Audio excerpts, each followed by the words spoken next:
For today's video mga herb, ayan sumakay kami ng escalator dyan kasi bibili kami ng kape. So yun na nga, pababa na kami dyan. Ayan. So sa third floor kami pumunta kasi doon daw yung mayroong nagtitinda ng kape. So ayan na nga. Yan yung sa ano yun, laruan yun. Tapos yan, lakad-lakad lang kami dyan ng unti. So ayan, mga herb. Tamang lakad kasi malakas ang ulan.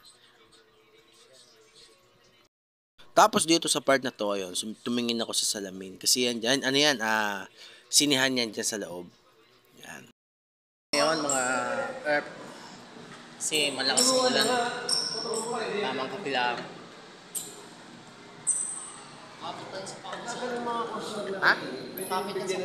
At ayun na nga, imbis ka pa yung aking mabili, tubig na lang, nakidayo ko ng inom kasi sobrang uwawa ko dyan.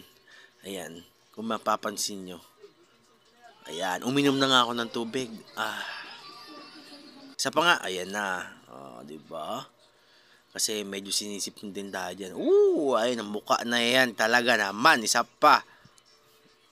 Grabe talaga. At ayun na nga, pag inom namin ng tubig, ay kami nang lumabas agad. Dahil di kami nakabili ng kape. Pero nakita namin si Bossing at bukas na lang daw.